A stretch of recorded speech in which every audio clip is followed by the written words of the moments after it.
Siphamandla Goge is at Cape Town City Hall overseeing the rollout of the red carpet and other last-minute touches for tonight's big speech.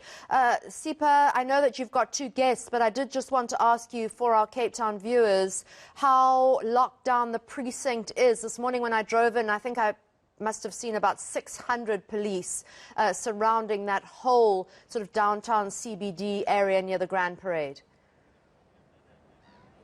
Well, it is on lockdown, justifiably and understandably so. Today is the big day in the country, the State of the Nation address by the President. Many people would want to hear what the President will say about the State of the Nation. Others say, well, we already know what the State of the Nation is: unemployment, poverty, inequality, corruption. Others are saying, hang on, strides and positive gains have been made in this regard when it comes to issues of giving people houses, water, electricity and sanitation, but challenges remain. So today is a big day in South Africa.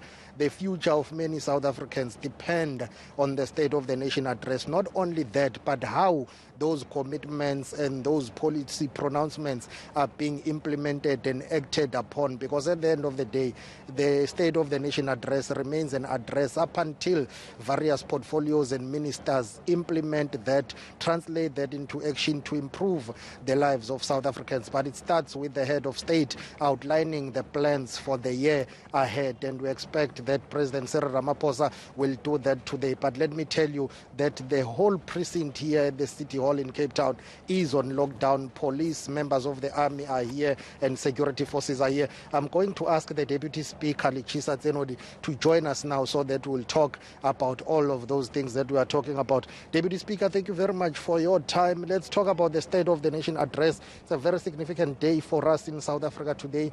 What does it mean to you or for you as a South African? But also, it's a different one this time around. We are not at the National Assembly. We are at the Cape Town City Hall due to circumstances that are beyond our control.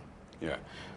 Firstly, let me start by saying that this is an act of following up on our stated commitment. And to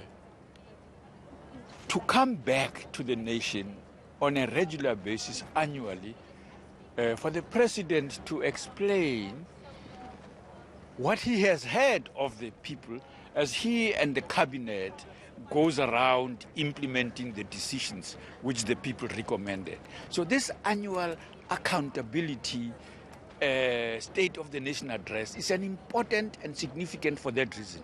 It's a democratic responsiveness to the public, so that publicly people know what government thinks on a variety of issues, some summed up by the President based on their manifesto, but also based on what the people themselves are saying about the conditions they are confronting and the things about which they are anxious and so on.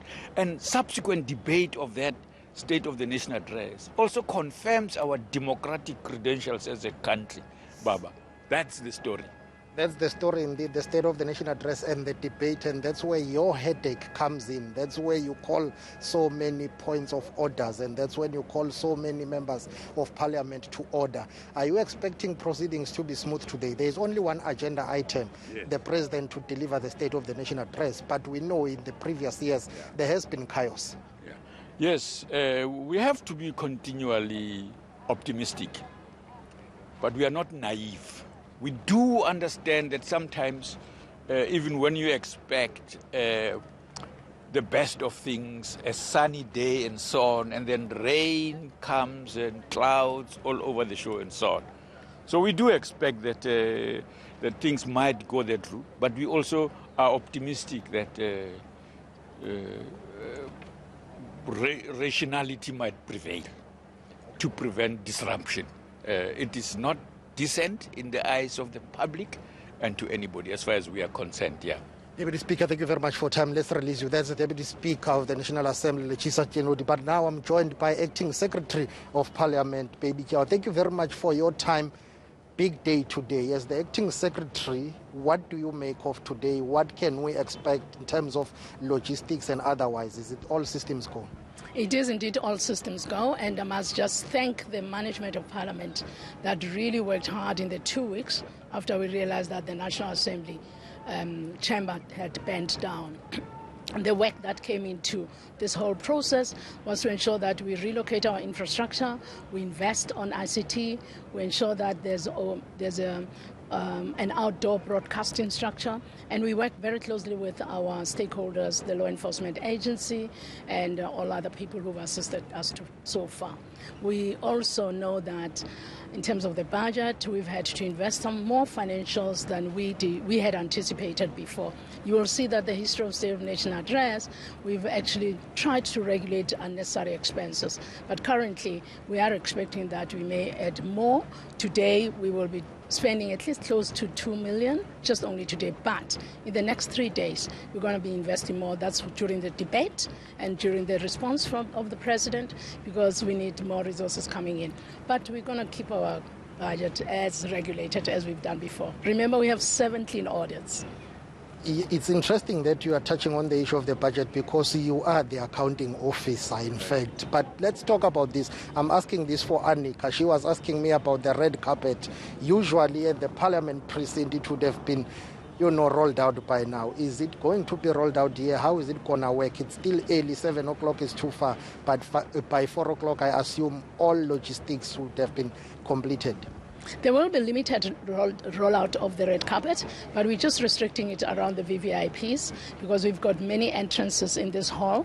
So having to have the red carpet right around the hall was not logical. So we've just kept it to the minimum. And indeed, also it's also reducing costs. And we won't have too many hats because the City Hall is a cinema-like. So you'll not see all the big hats inside the assembly. The National Assembly building being gutted by fire surely has created a headache for you. Logistically, how difficult has it been for you to organize the State of the Nation address? But also, let's talk about real issues that affect South Africans as Parliament. What is it that you think the President needs to focus on to ensure that the lives of ordinary South Africans are improved for the better? Many commitments and promises have been made, they have not been fulfilled.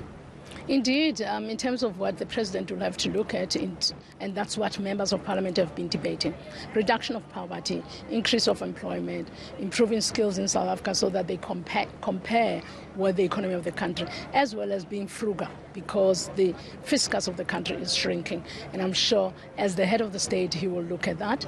Of course, giving a line of march to the ministers. And Parliament has to just intensify oversight, intensify accountability, and make sure that those ministers who have programs that are defined as per the articulation of the President are actually implemented to change the lives of people and address unemployment amongst the young people in South Africa. We are a young country.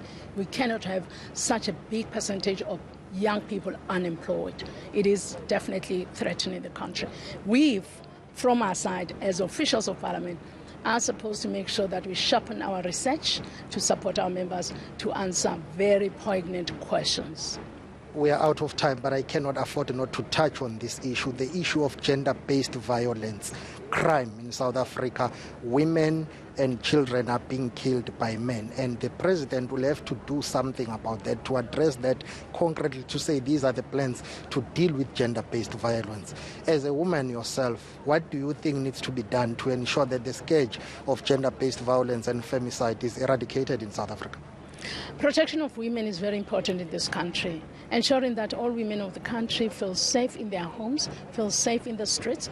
And remember that we did have a joint sitting where the President came to outline the program around gender-based violence. And we as Parliament, and I'm talking, when I say Parliament, I mean the members of Parliament, intensify oversight on ensuring that all the plans around making sure that you increase conviction, making sure that we arrest those who are perpetrators, you even record them, blacklist them. And these are the functions that members of Parliament must make sure that they exist in the annual performance plans of all the departments, including a very gender-focused budget, which assists women to come out of poverty and also have income and not depend on abusive environments. Thank you very much for your time. That is the Acting Secretary to Parliament, Baby Chawa, basically talking to us about the logistics, but also just a sneak preview of what the President is going to touch on, the most important themes about the state of the nation in South Africa, as we take it back to you in studio.